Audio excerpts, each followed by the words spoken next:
Support for this series comes from NPR sponsor GoDaddy. Making a different future starts with you. That's why GoDaddy does more than help you find a name you can create, you can sell, and get found online. So any small business can be a driving force to create change or build an empire. So whatever it is you have in mind that will help make a different future, find everything you need to get started at GoDaddy.com. Because the future isn't decided yet. It's up to us to make it happen. Start different at GoDaddy.com. Hey, it's Guy here, and welcome to How I Built This Fellows Edition from NPR. For this year's How I Built This Fellowship program, we selected 10 early-stage entrepreneurs looking to take their big ideas to the next level. And today, we're going to hear from Celena Gill. Celena co-founded the company Frère Branchiot with her 3 other co-founders who at the time couldn't drive, vote, or even see an R-rated movie on their own. Those co-founders, her 3 children, Colin, Ryan, and Austin. They started a home fragrance company and now sell soy and coconut vegan candles, diffusers, bath salts, all under their brand name, which was not their original idea, but they ran into a naming issue pretty early on. The brothers wanted to name it Gill Brothers Candle Company. And when we Googled Gill Brothers, there's so many different companies named Gill Brothers. So I was like, okay, let's do something different. We had just started homeschooling that year, but all 3 of them had gone to the same French immersion school for a number of years. And they had a French tutor who used to call them her little Branchiot. She said Branchiot. We said Branchiot because, different accents and that. Sure. And I said, well, your tutor used to call you that. Let's add brothers to it. So that's where Frère Branchiot came from. Because Branchiot or Branchiot is gill, like a fish Yes. gill. So the teacher used to call them. Yeah. That's so cool. So the Gill Brothers in French, Frère Branchiot, and now that's the name of the company. Yes. All right. How did it start? How did this business begin? What were you doing in your life at the time when you started this business? It was our first year of homeschooling. So I was at home with all 3 of the boys. And they asked for more money for Nerf guns, PS4 games, toys, you name it. My husband and I were like, no, you get enough allowance money. If you want more, you have to get a job or start a business. And I said it, just to encourage them, but I didn't think they would actually want to do it. So they were like, Mom, let's start a business. And I'm like, are you serious? I said, okay, so if you want to do this, let's do it and be successful at it. So we did a research project because it was all homeschool. I was like, this is going to be a lesson plan. And they researched which kid businesses were the most successful. And those were bath bombs, soaps, and candles. So we learned how to make all 3 types. They know how to make hot processed soap, cold processed soap, all types of bath bombs, paraffin candles, soy candles, vegan candles, and we all use them as chemistry experiments. By the way, they just went online and just looked at how-to videos? Yep, we Googled it. I went to a candle making workshop as well and brought those, what I learned home to them. And we learned how to make everything. And people love the candles the most. And they asked me also, Mom, which one do you like the best? I said candles, because everyone loves candles. Yeah.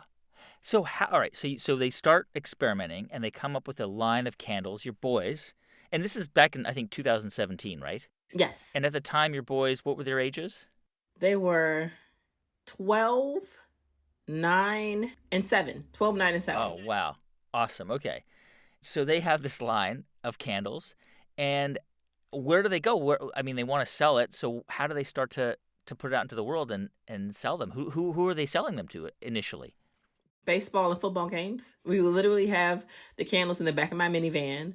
They went out, they let people smell and sniff them, and they brought people back to the minivan, and they bought candles. Wow. Then what was the next step? I think they actually decided to go to craft fairs, right? Mm-hmm. And start to sell at craft fairs. What was the first craft fair they went to? It was the NPR All Crafts Considered holiday fair. Okay, and I should explain this. NPR in Washington, D.C. has a craft fair around Christmas time, and it's all local makers, and it's called the All Crafts Considered Fair, play on all things considered. And you can go there and sell your stuff, and NPR employees and the public can come into the building and buy stuff. And how do they find out about it? Someone sent me an email. Someone knew what the boys were doing, and they sent me an email and was like, Celena, you should, apply for the boys event. And I was like, okay, I had heard of it, but I had never been a part of it. Yeah. So I applied for them the event, and I used to sell T-shirts at the time. So okay. I had a booth, they had a booth, and I asked the coordinator, I said, make sure that their table is not close to mine. I trained them. I said, look, this is what we say to people. This is usually what I do when I sell t-shirts, because the t-shirts was a side, like kind of a side hustle, because I was full-time homeschooling. Wow. And I said, this is how you sell to customers. You know, I taught them how to do an elevator pitch, everything. And I said, make sure they're away from me and they're with their dad. I'm not stepping in to take over. That you, because you know what moms do, we say, I said, no, I want them to do it by themselves. I want them to feel independent and know they can do it. And they sold out. They took orders for future. When they ran out, they took orders. Wow. And by the way, were they selling one size candles or were they selling different sizes at the time? At the time they were selling 4 ounce and 2 ounce. Got it. Okay.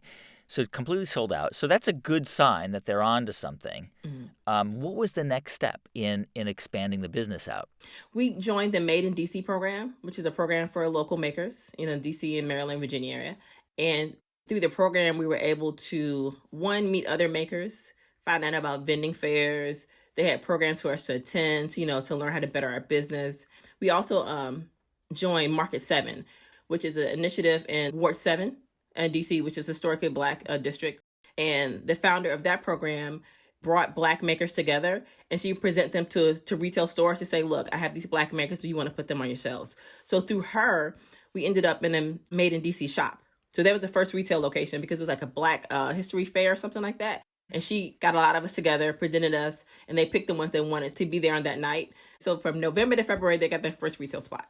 Wow. This is now February of 2018. Yes. All right. Yes. Now, bring us to today. You're now in some more retail locations, and I think you have a partnership with Macy's to sell your candles and your diffusers and things online.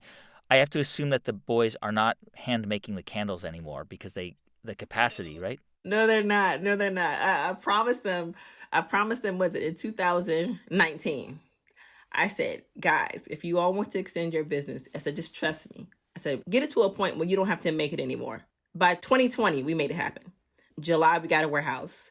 And we started hiring people for the warehouse. So now, at this point, they make if I say, guys, we need some extra production help. Can you come in? They'll come in and make. But for the most part, they just kind of manage to oversee. They go in, they train. Every now and then they train people if they need to. But they're not the primary manufacturers anymore. And tell me a little bit about your sales. I mean, I think you guys are close to or maybe more, your revenues in the 7 figures? Yes. We were very happy. They made 7 figures in a pandemic. Wow. We were amazed because if you ask Ryan, from day one, Ryan has had the most consistent attitude with, we're $1 million company. Wow. Ryan is the analyst. He says, okay, how many people are at the event? So we should talk to 10% of them. So this is how many we're going to talk to. And because of that, we should have this much in sales. But that's the way Ryan thinks. He's very analytical. Like he's a Lego head. Like you should see all the Lego creations we have. He's an engineer. He wants to be an architect when he gets older. So Ryan was like, we can make $1 million. We need to make this much to make $1 million and this much a day. And this is what we need to do. And that's just who he is as a person. I was just kind of fearful of saying yes to, because I was like, are we ready? And Ryan was like, yeah, we're ready. We're ready, Mom. Let's do it. I read in your fellowship application that a part of what you do is not just make candles to make money, but there's a social side to your business. Can you tell me a little bit about it? When we started, the boys wanted to definitely give money to someone in the community.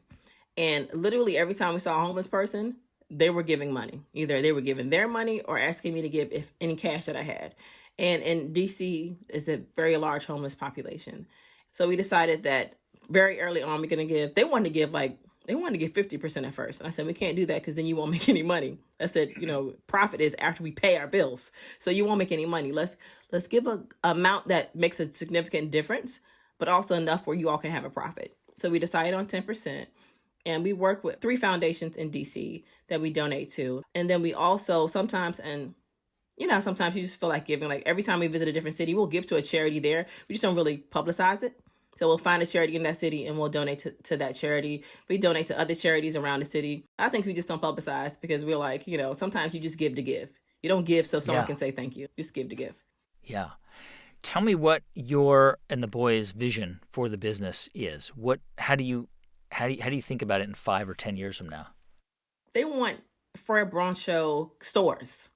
They want candle stores around the world, not even the nation, around the world. So that's what they want. They want them to be on the shelves of Target, of Nordstrom. They have a very big vision. right now, we're going to be moving out of our warehouse. When we described, it was an experience of harassment, a little some racial intimidation where we are, and so I was telling everyone about it on social media, and they were like, "Okay, how about you all buy a warehouse?" Now we talked about buying a warehouse, but we just talked about it. And I said, "You know what? We can buy a warehouse. We can do that." And then when I talked to the boys about it, and I saw another initiative about building a homeless center, I said, what do you guys think of a homeless center next to the warehouse that we build? And they were like, yeah, Mom, let's go for it. Because in our mission, we've always had in our mission that we want to help train homeless people and have them work for us, like have a transitional program. And we were actually, right before COVID hit, we were talking to the different organizations that we work with about bringing some of their helping with the training programs. And then COVID hit and that just went down the drain, Wow. So I was like, okay, we build a warehouse and then we can build a homeless center next to it. And then we can actually help people, not just help them find a home, but train them as well. So the plan is to eventually buy a warehouse? Just buy a warehouse and then build a homeless training center next to it. So cool. That's Celena Gill, co-founder of Frere Branchio, along with her sons Colin, Ryan, and Austin. Thanks for watching How I Built This Fellows Edition. For more information about the Fellows, go to summit.npr.org/fellows.